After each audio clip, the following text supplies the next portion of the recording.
नमस्कार दोस्तों, जय कुंदी। आज हम आपको देवरी समाज के स्वतंत्रता काल के एक महान राजनीतिक व्यक्तित्व बरगराम देवरी के जीवन और योगदान से परिचित कराने जा रहे हैं। बरगराम देवरी ने गुवाहाटी विश्वविद्यालय में पढ़ाई के दौरान कामरूप अकादमी विद्यालय में शिक्षक के रूप में भी सेवाएं दी। वर्ष 1971 में उन्होंने लखीमपुर बार में योगदान देकर अपने वकालत जीवन की शुरुआत की।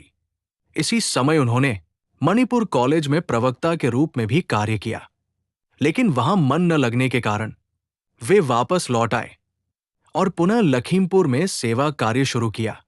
वर्ष 1971 में अविभाजित धेमाजी जिले के चिरिपानी देवरी गांव में आयोजित देवरी सम्मेलन में उन्हें सर्वसम्मति से आगामी अध्यक्ष के रूप में चुना गया।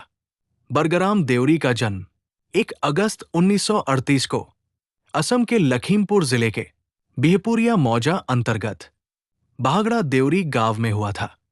उन्होंने अपनी प्रारंभिक शिक्षा भागड़ा देवरी एलपी स्कूल से शुरू की और आगे खुरा एम.ई. स्कूल में पढ़ाई की।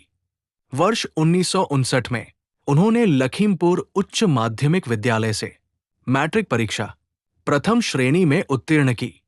इसके बाद उन्होंने जोरहाट के जगन्नाथ बरुआ महाविद्यालय से बीएससी की पढ़ाई पूरी की। फिर गुवाहाटी विश्वविद्यालय में वनस्पति विज्ञान विषय में नामांकन लिया और साथ साथ वही महाविद्यालय से कानून की पढ़ाई भी की। उन्होंने एमएससी और एलएलबी दोनों परीक्षाएं एक साथ उत्कृष्ट सफलता के साथ उत्तीर्ण की। इसके बाद वे पंजाब विश्वविद्यालय में होम्योपैथिक शिक्षा के लिए गए, जहां से उन्होंने स्वर्ण पदक के साथ डिग्री प्राप्त की। देवरी जनजाति के दूसरे प्रमुख राजनीतिक नेता के रूप में उन्होंने वर्ष 1972 में भारतीय राष्ट्रीय कांग्रेस पार्टी में प्रवेश किया। वर्ष 1978 में वे बंगालमरा ग्राम पंचायत से काउंसलर के रूप में निर्वाचित हुए। वर्ष 1977 में कांग्रेस पार्टी के विभाजन के बाद उन्होंने इंदिरा कांग्रेस में शामिल होकर अपनी राजनीतिक यात्रा को आगे बढ़ाया। वर्ष 1983 में वे बिहपुरिया विधानसभा क्षेत्र से पहली बार असम विधानसभा के लिए निर्वाचित हुए।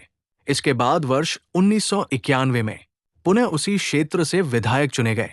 मंत्री पद पर रहते हुए उन्होंने असम सरकार में जनजाति तथा अन्य पिछड़ा वर्ग कल्याण विभाग, बेसिक शिक्षा और हथकरघा एवं बुनाई विभाग के कैबिनेट मंत्री के रूप में महत्वपूर्ण जिम्मेदारियां निभाई।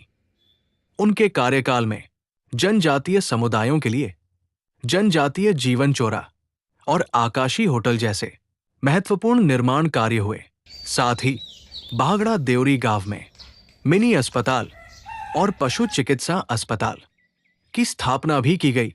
देवरी भाषा को देवरी चुतिया के स्थान पर स्वतंत्र देवरी भाषा के रूप में मान्यता दिलाने और देवरी समाज के राजनीतिक व सामाजिक आर्थिक विकास हेतु देवरी स्वायत्त परिषद की स्थापना में बरगराम देवरी का योगदान अत्यंत सराहनीय रहा।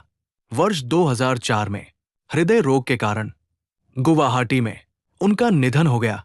भीमबर देवरी के बाद बरगराम देवरी देवरी जनजाति के दूसरे प्रमुख राजनीतिक नेता और असम सरकार के मंत्री थे। उनका जीवन आज भी देवरी समाज के लिए प्रेरणा का स्रोत है। ऐसा महान व्यक्ति जो हमारे पास अगर आज भी होता तो हमारे देवरी जाति और भी आगे बढ़ जाते। तो ऐसा महान व्यक्ति के लिए एक लाइक तो बनता है और वीडियो को अपना दोस्त को जरूर शेयर करें। जय कुंदी।